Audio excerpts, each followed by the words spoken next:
Hello friends, if you are here, it is probably because you want to ship plants but are a bit confused how to go about it. Hopefully this guide will help you get an idea on what to do and what to avoid. If packaged properly, your plants can arrive healthy and with minimal damage. So with that said, let's get to it. Always package plant with as much care possible. Ask yourself, if I was receiving this box, would I be okay with how the plant was sent out? There are times when you will be tempted to rush packing. Please don't. The plant and the receiver will appreciate you taking your time. Never ever ship in an envelope. It will not end well. You might have some small cuttings that will fit perfectly in an envelope,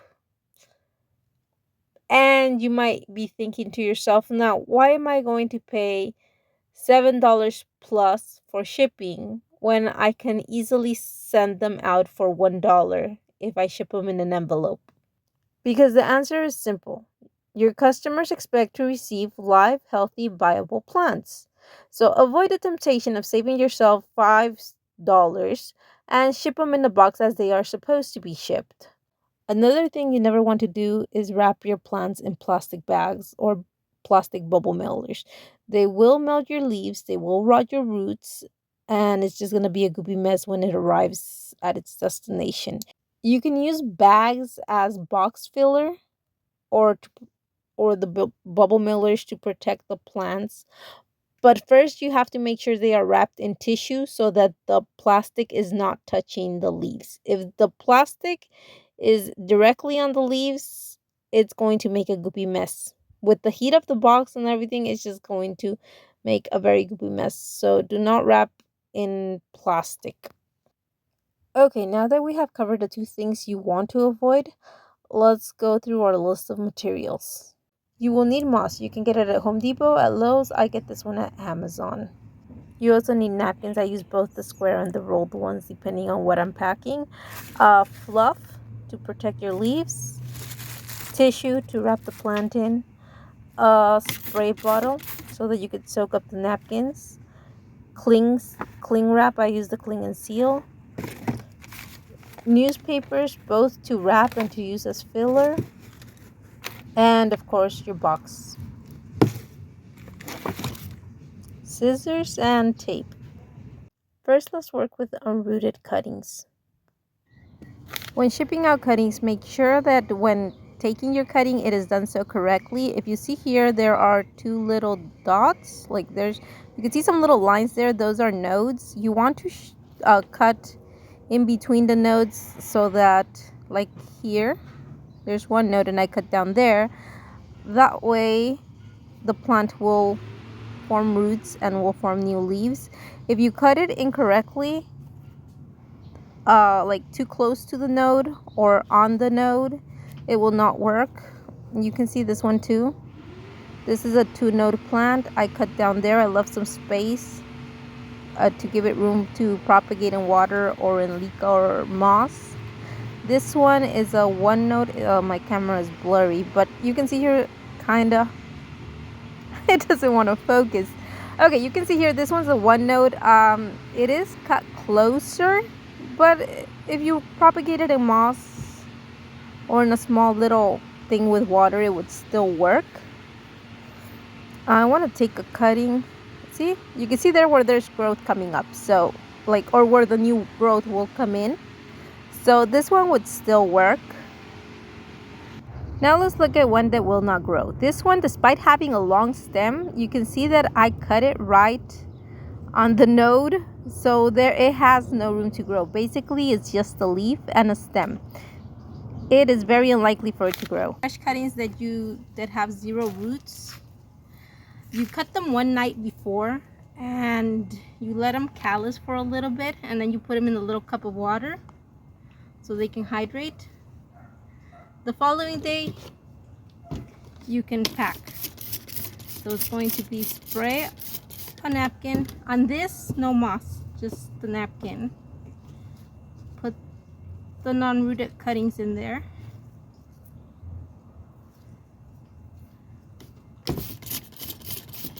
Since it has no moss, make sure to spray really well.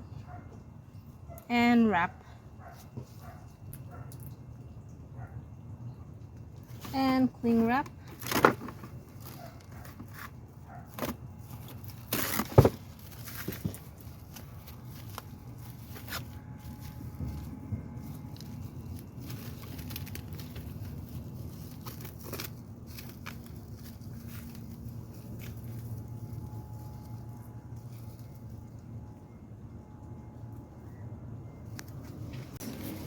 Make sure to cover the leaves with a cloth and just roll.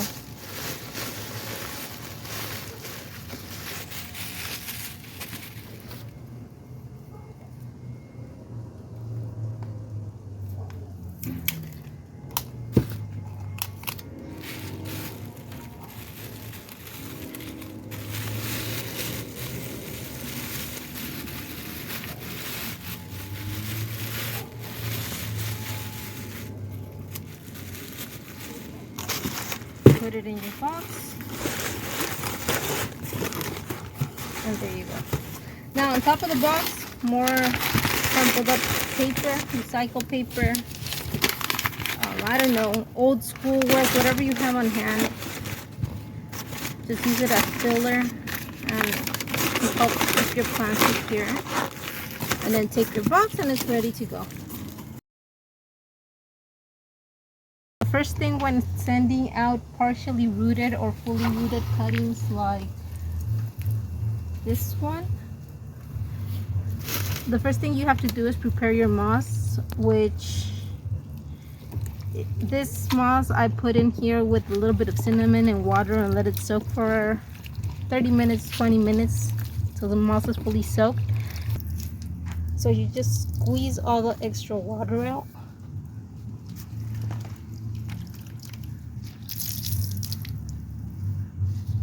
The moss is still moist, but it's no longer dripping. And that's what we're gonna use for partially rooted or fully rooted plants. We're gonna take a napkin, spritz the napkin with a little bit of water, add a bit of the moss in there, make sure the moss covers the roots,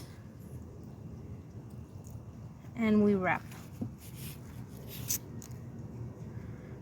There it is, covering the roots fully. You can add a little bit of water if you feel it's a bit too dry. You take a piece of your food wrap and you're gonna wrap that. You just wrap it up to keep the moisture in there, and that's done. Once you have your plant like this, you're just gonna put it on the tissue paper or newspaper, whatever paper you're gonna wrap it in, and you're gonna add some of this fluff, or you can add toilet paper, whatever you want to protect it, and just carefully roll it in there. And that will keep the leaves protected from any impact. Sometimes the boxes get tossed around, the boxes get damaged, they get broken, they get bent. But if you have something protecting the leaves and the stem, the plant won't get as damaged as if it was just wrapped in the paper.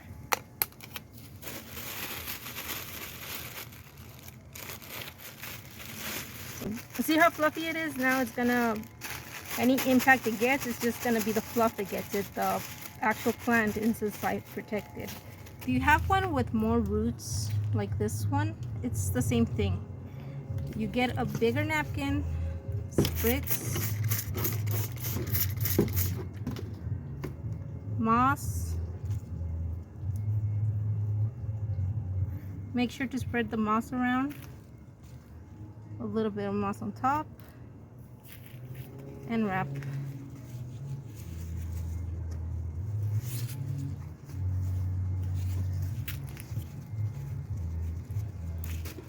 Cling wrap.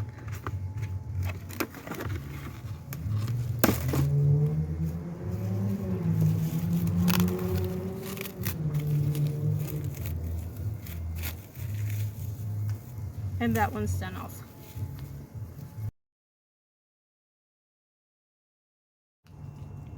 If you're shipping a succulent, it's the same thing but with no water, no moss. So you're just gonna get your little succulent out of its pot, wrap it in a dry towel, no water,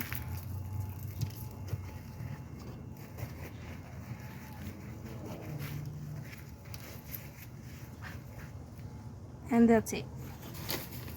Same for sansevieria or cacti. Those don't need water, so there we can just put the tape on them.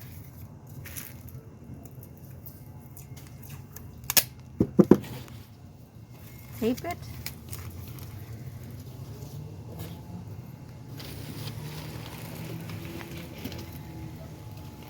The sansevieria, same thing. Dry napkin, wrap the roots.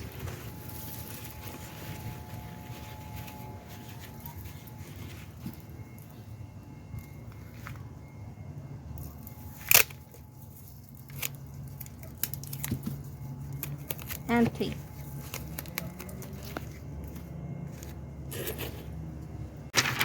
The succulents, you can just wrap them in this, in newspaper.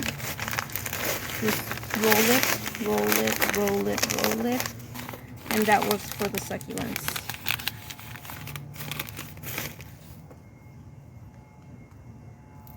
The mosquitoes on our legs.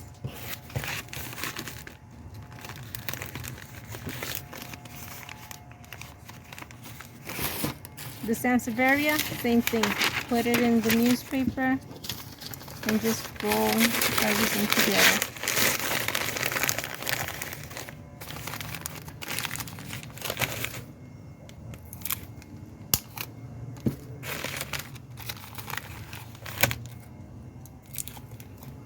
They sting. And there's the sansevieria. Label, if you have time, label your plants, that way they know what they're getting. Now when putting it inside the box, make sure you put a piece of newspaper, scrunch it up, maybe two, scrunch it up, and then add your plants. Well, I'm gonna just add this one in because this one seems too big for it.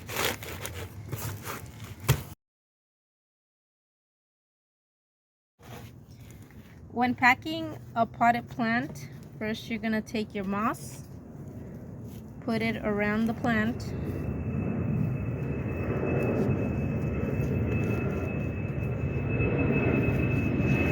then you're gonna take your napkin,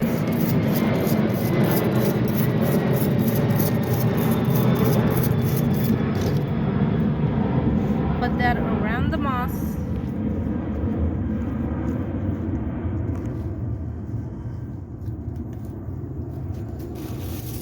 then you take some food wrap, or in my case I'm going to take a baggie. I like doing potted plants inside a baggie. So we put the baggie around and we are going to secure everything, making sure that the soil and the moss does not come out of the baggie.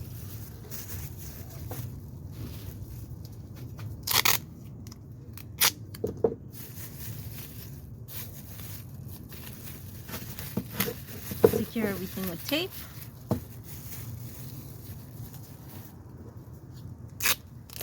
I'm having to use this tape because I lost my other tape, but normally you use your packing tape. So there, everything is secure, nothing will come out, and so it's ready for travel.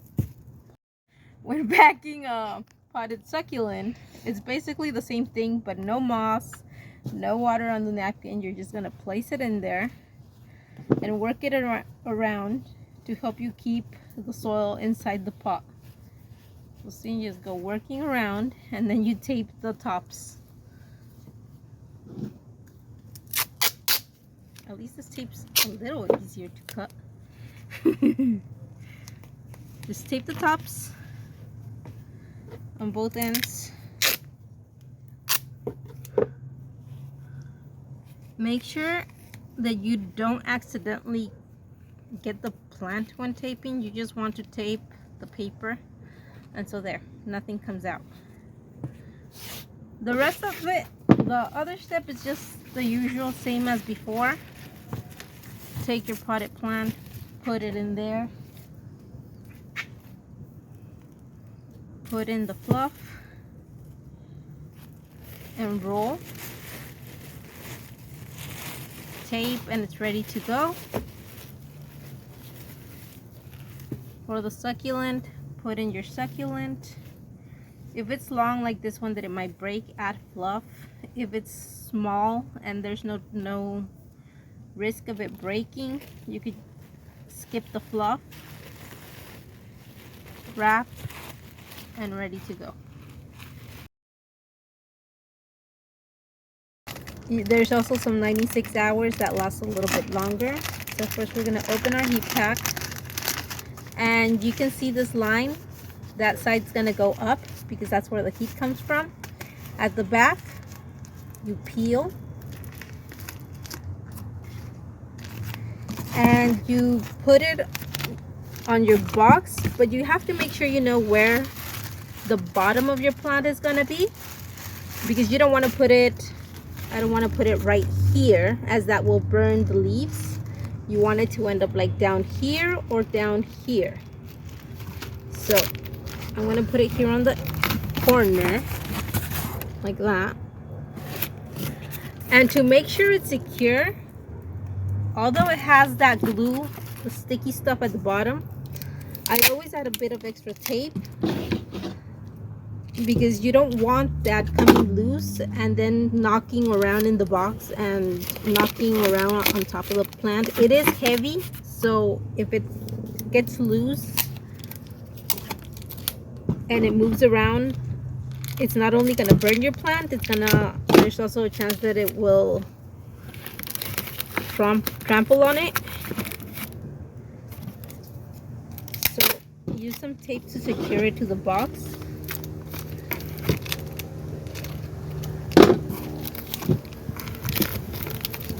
You can see there, I use the sticky stuff on the back, but I also put some extra tape. Now I'm going to use some paper to help protect the plant a little bit from the heat coming from there. I'm going to use a little bit of paper in there.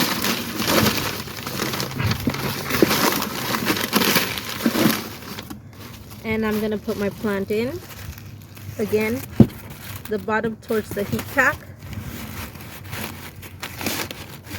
And depending on how many plants you have, you can tape your plant in here. Like if I'm only sending this one out,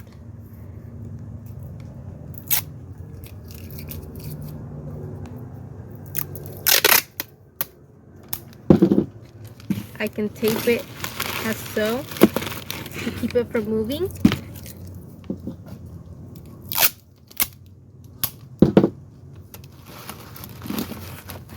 See, it's taped right here and it's taped right here.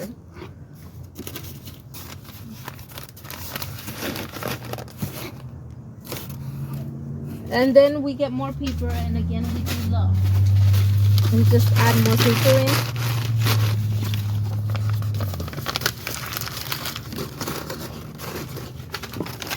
Put in the rest of the plant.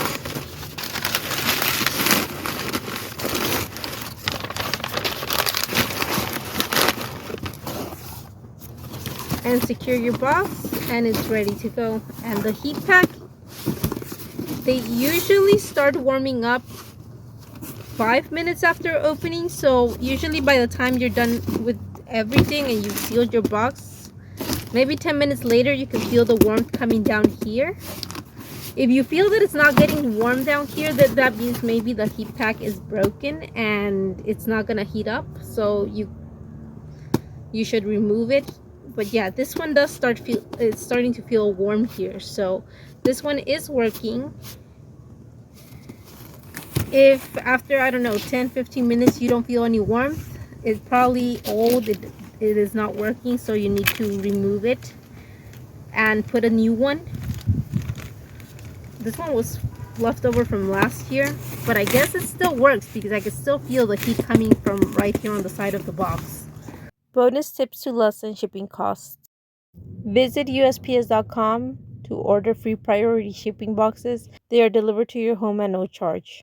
The medium flat rate box is good for shipping larger plants or when it's a heavy item because no matter the weight, they will charge you the same price for it. The shoebox is good for shipping tall plants when it is two, three, maybe four plants, when the weight stays under 2 pounds, and when it is within the same state. Cube box is good for small succulents, cuttings, or baby plants that are not too tall. The small flat rate box is very small. It's good for cuttings, very small plants, and it's convenient when shipping to a distant state because it will usually charge you the same $9 no matter where it's going to. For ground shipping, you need to use your own boxes. You cannot use the free priority boxes. So check Facebook Marketplace for any good deals near your area. I've sometimes found them for $1. Or you can also recycle your boxes from when you order something. You can also go to uline.com or Amazon and order from them. On the actual shipping, go look for websites like pirateship.com or Shippo, where they will save you a small amount from, whereas if you were to go to USPS.com or to the actual post office, uh if I go to the post office, I think I pay $17 for a medium flat rate box, whereas if I buy it at Pirate Ship, I pay 14.75. So yeah, it's a couple dollars here and there. Sometimes it's only a few cents, but it does add up. So visit that or visit Shippo. The account, making your account is free. All you got to do is put in your email address. It's free. You don't need to pay a membership, and it does save you some money. I recommend that you use Pirate Ship, Shippo, any website that will save you some money. And that you print. Although you have to print your own labels at home, it is worth it. You could get a cheap. Amazon has a lot of Bluetooth. Just if you're worried because you're going to have to print at home and you don't have a printer, look for some Bluetooth or Wi-Fi label printers on Amazon. Uh, they have several different ones. There's some for $70. They have different prices. I thought I saw one for $50 earlier. And yeah, you're going to be spending $75, maybe $100 on a label printer, but it is worth it because you will save money overall when shipping. So it's a bit of a cost, but if you're going to be selling plants or you're going to be shipping plants constantly, it's definitely worth it. And you can print using your phone, just connect it to your Bluetooth, and you can do everything from your phone. You can go to Pirate Ship from your phone, fill in the labels there, and then via your Bluetooth just send your labels over to your label maker, and you will save time from without having to go to the post office and make the labels at the post office or stand in line and wait for them to make every label for you, or you go to the machine at the kiosk at the post office and do everything yourself. No, you could just do it from the convenience of your home. uh and then you just hit print on your phone, and while you're cleaning, you're cooking, whatever, your labels are printing, and then you just go sorting them out, pasting them where they belong. And for me, I actually bought a printer a few years back for the sole purpose because I was spending maybe an hour at the post office and shipping was coming out to very expensive. So for me, getting a printer made sense. Now I'm thinking of changing it for a wireless Bluetooth label maker because the ink is a bit of a hassle when they don't have the type of ink I need at the store. But the thermal shipping label printers are great because you just order the papers from Amazon, and you have it there.